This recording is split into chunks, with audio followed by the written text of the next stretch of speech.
बिस्मिल्लाहिर्रहमानिर्रहीम। अस्सलामु अलैकुम नाजरीन, रिवायात में आता है कि हज़रत मूसा अलैहिस्सलाम के ज़माने में एक औरत थी जो कि इंतहा की बदकार और इंतहा की खूबसूरत थी।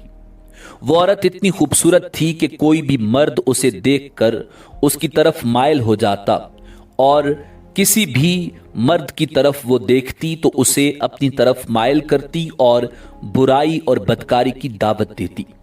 उसने अपने घर में एक महल बनाया, महल में तख्त बनाया और फिर वो तख्त पर बैठ जाया करती और उसके आसपास मर्द ही मर्द होते जो बुराई और बदकारी के इरादे से उसके पास आते।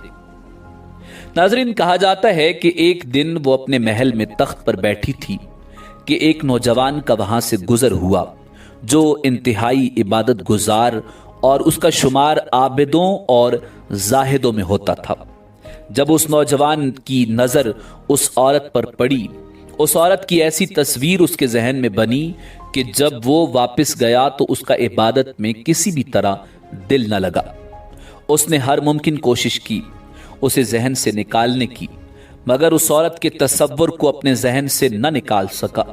बहुत कोशिश करने के बाद जब वो किसी भी तरह कामयाब न हो सका तो उसने इतनी रकम जमा की जितनी रकम में वो औरत किसी मर्द को अपने करीब आने देती थी और औरत के पास चला गया।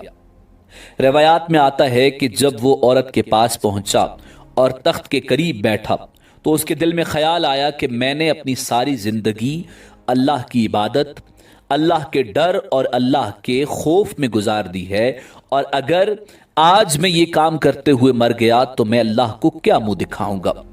बस ये ख्याल आना था कि उसका जिस्म कांपने लग गया। उसने उस औरत से कहा कि मैंने जाना है, मुझे कोई ज़रूरी काम है। औरत कहने लगी, चले जाओ, मगर जिस काम के लिए आए हो वो काम तो करते जाओ। नौजवान ने इनकार कर दिया।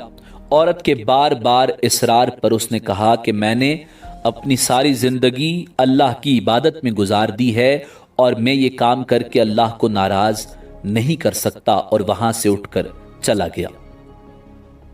नाजरीन, जब वो वहां से चला गया तो औरत ने सोचा, मैं इतनी हसीन और खूबसूरत हूं कि आज तक जो मर्द भी मेरे करीब आया मुझसे बुराई किए बगैर नहीं रह सका। मगर ये कैसा नौजवान था जिसके दिल में अल्लाह का इतना डर था कि उसने मुझ जैसी खूबसूरत औरत को भी छोड़ दिया और चला गया। जब उस ख्याल ने उसे बार बार झंझोड़ा तो उसने ये सोच लिया कि आज के बाद मैं ये काम नहीं करूंगी और अल्लाह से तौबा करूंगी। और वो हजरत मूसा अला नबीना अलैहिस्सलाम के दरबार में गई कि वो अल्लाह के नबी हैं और उनसे जाकर दरियाफ्त करूं कि क्या मेरे जैसी गुनाहगार औरत के लिए भी तौबा की कोई गुंजाइश है। जब वो हजरत मूसा अलैहिस्सलाम के पास गई तो जनाब हजरत मूसा अलैहिस्सलाम लोगों को दर्स दे रहे थे। औरत ने उस मजमे में किसी मर्द को बुलाया और कहा कि जनाब मूसा से कहो फुला औरत आपसे मिलना चाहती है। उस बेवकूफ ने जाकर भरे मजमे में जोर से कहा, ए मूसा, फुला औरत आपसे मिलना चाहती है।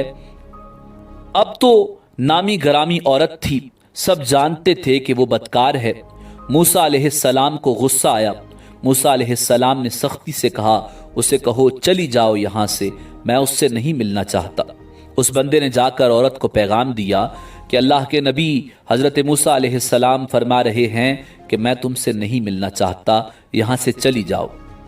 नाजरीन, उलमा फरमाते हैं कि वो औरत टूटे दिल के साथ वहां से वापस आई और रास्ते में ज़ारो कतार रोती हुई दिल में ये सोचती आई कि शायद मैं इतनी बुरी हूं कि अल्लाह के जलीलुल कद्र नबी जनाब मूसा अलैहिस्सलाम मुझसे मिलना तक नहीं चाहते, तो मेरी बख्शिश कैसे हो सकती है।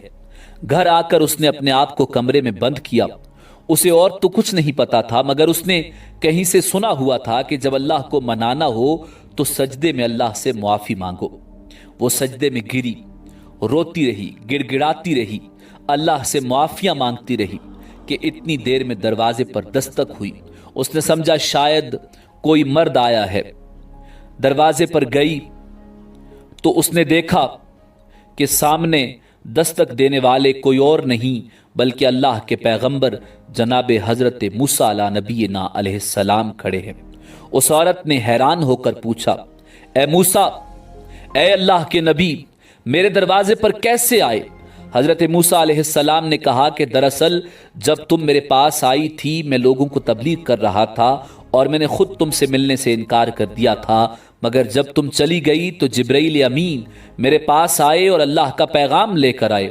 और अल्लाह पाक फरमा रहे हैं, ऐ मेरे पैगंबर, मेरी एक बंदी आपसे मेरा रास्ता पूछने आई थी, आपने उसे डांट दिया और मुझे अल्लाह ने कहा कि तुम उसके घर जाओ और उसे जाकर कहो कि आज तुमने तौबा की है तो अल्लाह तुमसे इतना खुश है कि अल्लाह ने तुम्हारे सारे गुनाह माफ फरमा दिए। अगले दिन उस औरत ने सोचा कि अब मेरा इस बस्ती में रहना बहुत मुश्किल है, क्योंकि यहाँ लोग मुझे जानते हैं और मेरी शोहरत बुरी है, तो मुझे इस बस्ती को छोड़ देना चाहिए। उस औरत ने उस बस्ती को छोड़ा और उस नौजवान को तलाश किया जिसकी वजह से उसने तौबा की। उस नौजवान को ढूंढने के बाद जब उसके घर पहुंची तो उसे बताया गया कि वो आदमी इबादत कर रहा है और जैसे ही फारिग होगा उस औरत की उससे मुलाकात करवा दी जाएगी। नाजरीन, वो औरत घर के सहन में बैठ गई और उस नौजवान का इंतजार करने लगी। जैसे ही वो नौजवान इबादत से फारिग होकर कमरे से बाहर निकला और सहन में उस औरत को बैठे देखा तो उसके दिल में ख्याल आया कि शायद ये यहाँ फिर मेरा ईमान खराब करने आ गई और मैंने इसे इतनी मुश्किलों से अपने तसव्वुरात से निकाला। वो नौजवान वहीं पर गिरा और उसकी मौत वाक़ हो गई। औरत ने उस नौजवान के घर वालों को बताया कि पहले मैं ऐसी थी, ये नौजवान मेरे पास आया था और इसकी सोहबत की वजह से मुझे तौबा की तौफीक नसीब हुई। मैंने अपनी पहले वाली ज़िंदगी से तौबा कर ली और मैं यहाँ इस नौजवान से मिलने आई थी, शायद ये मुझसे निकाह कर लेता, मगर ये खौफ खुदावंद आलम से गिर कर मर चुका है। उसे बताया गया कि इसका एक बड़ा भाई है, उससे पूछ लेते हैं, अगर वो आपसे निकाह कर लेता है तो हमें कोई एतराज नहीं। नाजरीन, उलमाए कराम लिखते हैं कि उस औरत की शादी उस नौजवान के बड़े भाई से कर दी गई और अल्लाह ने उस औरत को सच्ची तौबा करने का सिला ये दिया कि अल्लाह ने उस औरत को 7 बेटे अता किए और वो 7 के 7 बेटे बाद में बनी इसराइल के बहुत बड़े वली गुजरे हैं।